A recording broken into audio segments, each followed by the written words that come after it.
लेकिन हम देख रहे हैं कि हैप्पीएस्ट माइंड में थोड़ी कमजोरी है नतीजों के बाद। आज रिजल्ट बोर्ड रूम में हम हैप्पीएस्ट माइंड से भी बात करेंगे मार्च तिमाही के नतीजे और ग्रोथ आउटलुक पर। बात करने के लिए हमारे साथ हैं कंपनी के को चेयरमैन एंड सीईओ जोसेफ अनंतराजू जी और एमडी वेंकट रमन नारायणन हमारे साथ इस वक्त मौजूद हैं। आप दोनों का ही बहुत बहुत स्वागत है शो पर। वेंकट सर, पहले सवाल आपसे होगा। क्वार्टर फोर में हमने देखा कि आय तो बड़ी है पर मार्जिन में इस बार दबाव देखने को मिला है। इसकी क्या वजह रही और आगे के लिए मार्जिन को लेकर क्या आउटलुक बन रहा है आपका? इतना तो बता सकता हूँ कि हम वी फॉलो ऑपरेटिंग मार्जिन, वो एबिटा विदाउट अदर इनकम। उसमें बढ़ती हुई है 106 crore from 100 crore. But if you take EBIT, उसमें थोड़ा बहुत डिफरेंस रह सकता है, वो अमोर्टाइजेशन या अनवाइंडिंग इंटरेस्ट का। बट ऑपरेटिंग मार्जिन में बढ़ती हुई है 17.5% compared to 17.4% of the previous quarter, and year over year 30.7% हमने ग्रोथ दिखाया है उसमें। जोसेफ सर, अगला सवाल मेरा आपसे होगा। FY27 के लिए आपने 12.5% का ग्रोथ का गाइडेंस दिया है और अब 15% का लक्ष्य भी रखा है। इस आउटलुक के पीछे क्या वजह रहेगी आपकी? हमने मार्च में एक ग्राउंड्स अप एक्सरसाइज किया था। अकाउंट वाइज हमने आईजी और बीडीएम्स जो है उन लोग को प्रोजेक्ट करने के लिए बोला था क्वार्टर वाइज, क्योंकि हमें कॉन्फिडेंस चाहिए था कि जो नंबर हम देंगे वो हम कर पाएंगे। और उसके नंबर के जो रेवेन्यू प्लान जो बनाए थे और जो एनएन रेवेन्यू प्लान मनिंदर और बाकी जियोर्स ने दिया, उसको देखने के बाद हमें कॉन्फिडेंस मिला कि ये 12.5% जो हमने फोरकास्ट किया और गाइडेंस दिया वो हो जाएगा। और हमने जो प्लान बनाया वो 15% के लिए बनाया है। और 2.5% हमने कंटीजेंसी लेके 12.5% कमिटमेंट दिया है। एस्पिरेशनल 15% है। और इसके पीछे 4-5 रीजंस है। पहला रीजन तो हमारा एआई फर्स्ट स्ट्रैटेजी जो है हमने अनाउंस किया था 3 महीने पहले, उसमें काफी सक्सेस मिल रहे हैं हमें, कस्टमर के साथ ट्रैक्शन मिल रहा है और पाइपलाइन अच्छा बिल्ड हो रहा है उधर। सो वो पहला रीजन है। दूसरा है कि हमारा पाइपलाइन जो है, हमने प्रेस रिलीज में भी बताया है कि 27% बढ़ा है पिछले क्वार्टर से। और कुछ ऐसे अपॉर्चुनिटीज है जो काफी बड़ा है, 10-20 मिलियन डॉलर के आसपास, 3-4 साल का ड्यूरेशन। तीसरा है हमारा जो रिपीटेबल सॉल्यूशंस और प्लेटफॉर्म स्ट्रैटेजी है, उसमें काफी ट्रैक्शन मिल रहा है। हम्म। वेंकट सर, आपकी ऑर्डर पाइपलाइन में 27% तक की रिकॉर्ड बढ़ोतरी हुई है।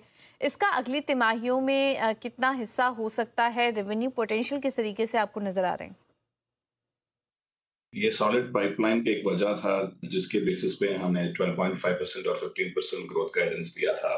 तो इसी के बेसिस पे हमारे टीम फोरकास्ट किया है कि हम इतना रेवेन्यू ये 15% कर सकते हैं। तो हमने कंटीजेंसी रख के 12.5 बता चुके हैं मार्केट को कि हम करने की कोशिश करेंगे, and that's our guidance.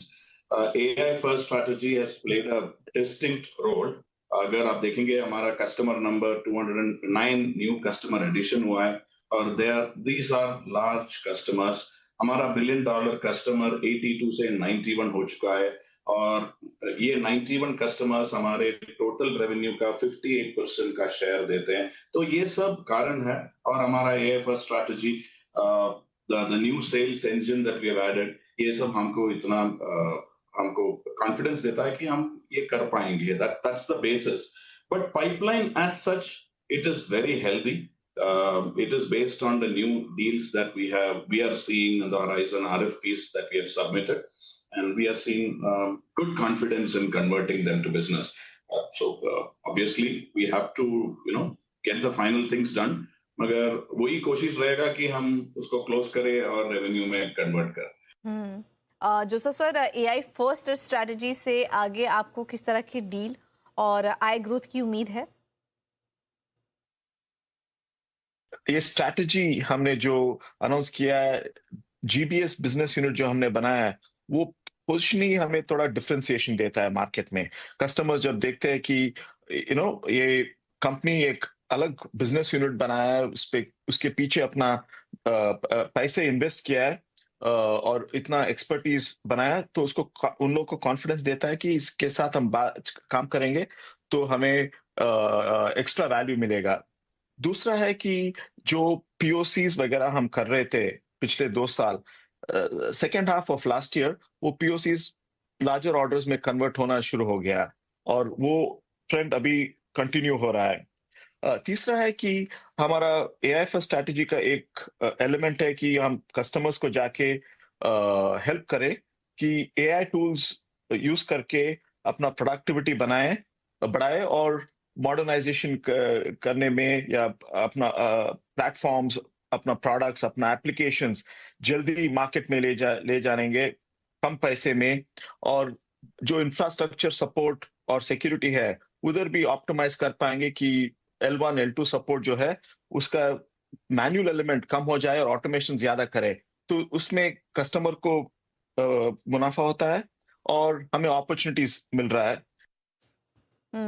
Alright, अब जोसेफ सर, वेंकट सर, आप दोनों का ही बहुत बहुत धन्यवाद आज हमें समय देने के लिए और नतीजों पर और आगे की ग्रोथ आउटलुक पर भी हमारे साथ बात करने के लिए बहुत बहुत धन्यवाद आपका।